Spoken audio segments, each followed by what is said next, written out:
খানাকুল ১ নম্বর block Trinamool কংগ্রেসের উদ্যোগে pole ১ নম্বর অঞ্চল তৃণমূল কংগ্রেসের কার্যালয়ে রবিবার একটি কর্মী সভা অনুষ্ঠিত হয়ে গেল। জানা গেছে, আরামবাগ সাংগঠনিক জেলা মহিলা তৃণমূল কংগ্রেসের সভাপতি করবী মান্নার নেতৃত্বে খানাকুলে আগামী ৩০শে জানুয়ারি একটি মিছিলের ডাক দেওয়া হয়েছে। সেই মিছিলকে সামনে রেখেই এদিনের এই কর্মী সভা বলে জানা গেছে। উক্ত কর্মী সভায় উপস্থিত ছিলেন খানাকুল ১ নম্বর ব্লকের নবনির্বাচিত তৃণমূল কংগ্রেসের সভাপতি দীপেন মাইতি ও প্রাক্তন খানাকুলের ৩ ব্লক সভাপতি অভিজিৎ বাগ, গৌরাঙ্গ ব্যানার্জি ও ইলিয়াস চৌধুরী। এছাড়া পোল ১ নম্বর অঞ্চল তৃণমূল কংগ্রেসের সভাপতি ইয়াসিন খান, অন্যতম নেতৃত্ব হাফিজুর রহমান, প্রবীর চ্যাটার্জি, পঞ্চায়েত সমিতির সদস্য মিন্টু পাল, আশিক ইকবাল সহ রওশন আলী মল্লিক, তানবীর কাজী, শেখ সাকিম, সঞ্জয় দলুই, শেখ শহীদুল সহ অন্যান্য নেতৃত্ব কর্মী ও সমর্থকেরা। এদিনের এই কর্মসূচি থেকে খানাকুল ১ নম্বর ব্লক তৃণমূল কংগ্রেসের নবনির্বাচিত সভাপতি দীপেন মাইতি কি বললেন শোনাবো।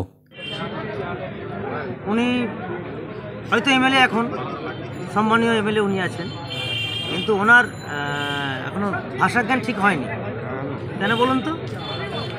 এর আগেও দেখেছেন সিপিএমটা দল করেছে, সিপিএমের অনেক এমএলএ এমপি ছিল, মার্জিত ভাষায় কথা বলতো।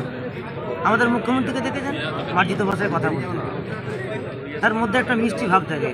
কিন্তু বিজেপির এমএলএ এই খানাকুলে উন্নয়নমূলক কাজগুলোকে শুধু আটকে দিচ্ছে আর বিভিন্ন প্রান্তে ঘুরে বেড়াচ্ছে। ওকে দেখে ছাড়বো, তাকে দেখে ছাড়বো, তৃণমূল চোর, এই শুধু করছে।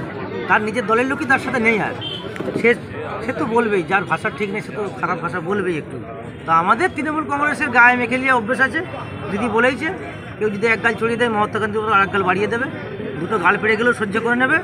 মানুষের সঙ্গে যোগাযোগ রাখবেন, মানুষের সঙ্গে ভালো ব্যবহার রাখবেন, মানুষের সঙ্গে পরিষেবা দেবেন, মানুষের আমার উন্নয়নের কথা মানুষের কাছে বলবেন, তাহলে দেখবেন ওইসব আজে বাজে কথাগুলো এমনি মানুষের নেবে না ওদের কাছ থেকে।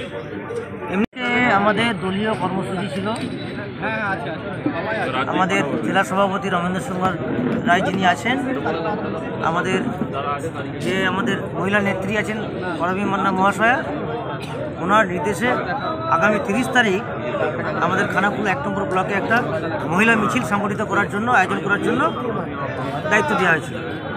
সেই জন্য আজকে আমি সকল নেতৃত্বকে নিয়ে এবং প্রাক্তন ৩ ব্লকের সভাপতিকে নিয়ে, আমাকে নিয়ে ৪, সবাই মিলে আলোচনা সিদ্ধান্ত করে আমরা আজকে একটু সভা করেছিলাম আগামী দিনের মিছিলটাকে সাকসেসফুল করার জন্য এবং ঐক্যের বার্তা দেওয়ার জন্য সকলকে। কারণ এই ৩ সভাপতি না থাকলে আমি অকেজ হয়ে যাব, আমি সভাপতি চালাতেই পারবো না। আমার এই 3 সভাপতি না থাকলে আমি সভাপতিত্ব চালাতে পারবো না। প্রয়োজনীয় দলকে আমি জানিয়ে দেবো, আমার এই 3টি সভাপতিই চাই। দি হিলিং ডায়াগনস্টিক রোগী পরিষেবার এক বিশ্বস্ত প্রতিষ্ঠান, সম্পূর্ণ শীততাপ নিয়ন্ত্রিত, কলকাতার আদলে।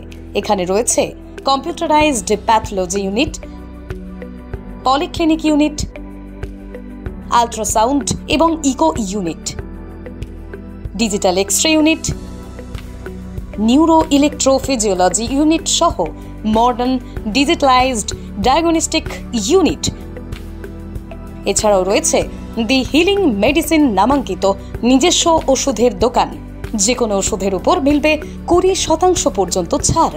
রোগীর সুপরিষেবাই হলো আমাদের মূল উদ্দেশ্য। ঠিকানা ঘাগরপুর, খানাকুল, হুগলি। যোগাযোগ নম্বর 9564644000 অথবা যোগাযোগ করুন 9332009403 এই নম্বরে।